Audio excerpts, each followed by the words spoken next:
Okay, so let's get down to brass taxes, shall we? I am talking about Switched at Birth. I am obsessed with the show. Came out 3 years ago in 2010, June of 2010. And it is an amazing show. It is called Switched at Birth. Yes, Switched at Birth.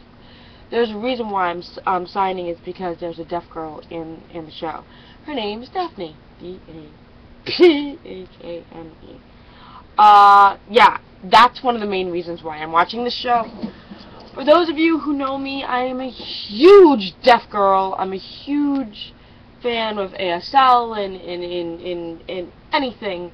And I got my sweater. I made a Veda before, and I got my sweater because I was cold and it doesn't match what I'm wearing. I don't give a shit. I'm cold. The show's progressed ridiculously. The show's based on these two girls, and they're called Vanessa Morano, who plays Bae Kenish, came up with the term switchters because they're switched at birth. Well, I love that. Switched at birth, the best thing ever. Katie Leclerc, who plays Daphne, plays the deaf girl. Now, now a lot of people were concerned about this girl.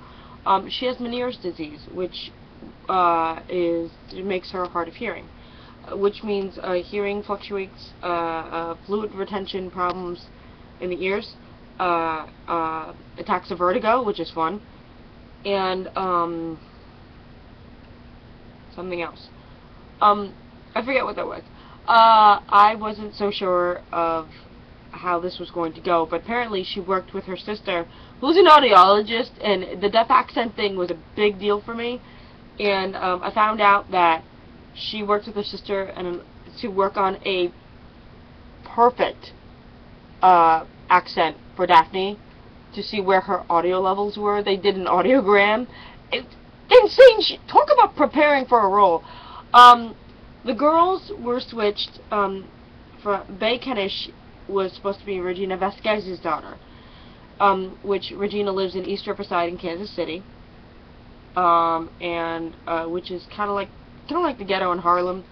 A lot of Hispanics, a lot of mixed races, and no one really graduates from high school. Either they go into the army, or they go into the military in general, or they have kids. And Daphne goes to a lovely school. She's gingered hair, like she's redheaded, coming from a poor family. Her lives with a grandmother and mother, and her father's absconded. He's left. And her mother is a reformed alcoholic, or recovered alcoholic, I should say. Her grandmother is this feisty pit bull. And Bae goes to this, Daphne goes to this lovely school called Carleton. It's a deaf school where she has her best friend named Emmett Bledsoe, who, by the way, Sean Birdie, really cute. Jailbait, and I'm sorry to admit it, and I'm almost 30 years of age, but I would screw the shit out of that boy, just saying. I'm going to jail. I love, that commonality. Bae in her school at Buckner Hall, they had to, in high school where you have to test your blood to see what you are. Well, she did a blood test to see if she's O positive or negative. Normally you get that from your family. Come to find out, she's not biologically related to Catherine and John Kenish, who, by the way, John Kenish used to play for this baseball team called the Royals. Owns 7 car washes, and it's a big deal. I think the show has progressed. They found everything. There's a lot. For those of you who follow I'm not going to get too into it. But for those of you who know the story and know the situation, you're going to love it. I'm going to suggest, if you have a Netflix, the entire first season of Switched at Birth is on there, and you need to really get it. We finally got into the second season, so for now, this is for the people who have watched Switched at Birth and know what it's about. And if you don't want to know what it's about, watch the show. It's so much more than a deaf kid getting switched, because I come from a Latin family. I come from an Argentine family and Italian family, and I'm used to being looked at as like this little white girl. When I speak Spanish, they look at me and going, "Oh, you're a gringo." Exactly. The whole show was, it's so much more about families dealing with how, what would your family do if you were switched at birth, and it's become like this blended family situation. And just recently the show ended for a hiatus for 2 months, started back up. I follow all of them on Twitter, Instagram, Facebook, and there are 3 men on the show that are just adorable and cute, deaf guys, with the exception of Max Spinner. I think there's a B in there involved. Max, who plays Noah, who has Meniere's disease, and it kind of plays off of what real life Katie Leclerc goes through, so she kind of had to show him what an attack of vertigo may feel like, which got to be the most odd thing to teach a person.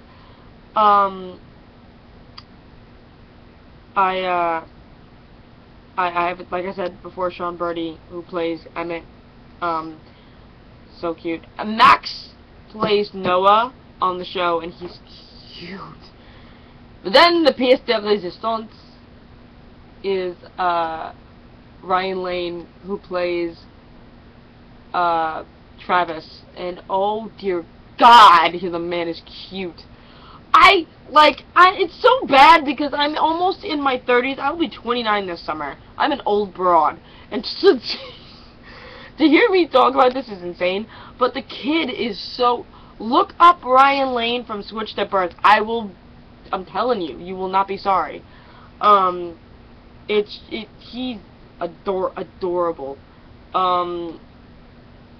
I really had a good time. I feel so attached to the show because I grew up in a hearing family, and I'm hard of hearing. I've been hard of hearing since I was 3.5 years of age. I had an infection in my ear, and I grew up having to really work hard and to lip read and to make sure whatever I'm hearing in my right ear and what I'm saying and everything else is being understood, and making sure that I'm not being ADD. I'm not having an ADD moment and focusing on what the other person is saying and making sure I'm hearing it. And let's be honest, 9 times out of 10, I don't.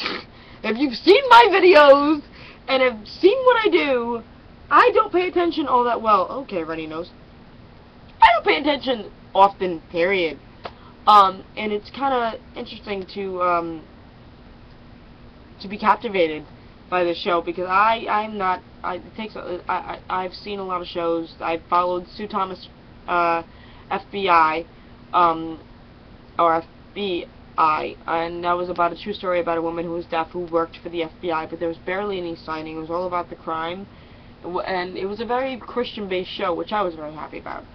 But there still wasn't a lot, and a lot of times deaf people on mainstream media are looked at as either a burden or a handicap and having to struggle. And then don't get me wrong, everyone struggles, but being deaf and being hard of hearing, it's not a horrible thing. For me, I get to bridge the gap. I have deaf friends, I have hearing friends, and I love being in between both worlds. I can tell you this right now, I have a bunch of deaf friends that listen to music and love every minute of it, and they don't exclude themselves from anything because of one little issue. There's a quote from this man called I. King Jordan. He was the president of Gallaudet University, the only deaf university in D.C. About 3 years ago, he did a documentary called Through Deaf Eyes. And he said all deaf people can do, a deaf person can do everything but hear. And it's true. And the show really shows what we can do. I don't see myself having an issue. There are days when I get out of the shower, go swimming with my best friend, and I can't hear a thing. And I go deaf for about 3 days, and it's silence, absolute utter silence. It's lovely sometimes. And I identify more with Daphne than I do with Bae, and it's ironic because Bae is so creative and artistic, and I identify with her in that aspect. And I've dated deaf men and hearing men, and it's really, there's no difference other than communication. The show itself this season is insane because, as you know, for those who are watching, Angelo, there we go. I think in Sign 2 I had to Angelo ended up winning the case for the settlement of $5 million, which was fucking nuts. Ended up buying a food truck for Daphne, and that was interesting. They date somebody other than Emmett, and the kids of Carlton took over the school, and they changed the schools from Buckner Hall to Carlton, which, by the way, she's a hearing girl going to a deaf school, which was kind of great. And the all ASL episode, which is something I'm really proud of, and I wish that I had been on the show to do it, because that would have been awesome. It shows there was a protest back in '84 when I was born, and I didn't find out about this until I was about 15, and I learned about it, and it was the president of Gallaudet University was retiring, and they were trying to pick a new president, a new dean too, and they wanted someone hearing, and they picked someone hearing, and the students were in uproar. They took over the campus, shut down the schools, they marched to talk to the school board, and eventually this woman, Zinzer, who was picked, she retired, and she resigned because she did not want to deal with the aggravation. And I'm glad that she did, because then, you know, these kids got to pick themselves, and it was really, after the first scene of the show in Switched at Birth, there's sound. After that, there's nothing, and you get to see what it's like through Daphne's eyes, through a deaf person's eyes, and it's great. I suggest you all catch up on the first season, and if you want to know more about the show, inbox me, I guess, and yeah, check it out. Katie Leclerc, Emmett Flett, Sean Birdie, Leah Thompson, who was in all 3 Back to the Future movies. Still love you, no matter how old you get. D.W. Moffat, who plays John. Regina Vasquez, played by Constance Marie. So many awesome. Ryan Lane. So many awesome freaking people. Keep with this show, because it's gonna. I feel like it's gonna run for so long, and it's such a great show. Alright, I love your faces. Mwah. I'm so sorry I talk so much, but I'm gonna go and I have to go pick up a child. Okay, bye.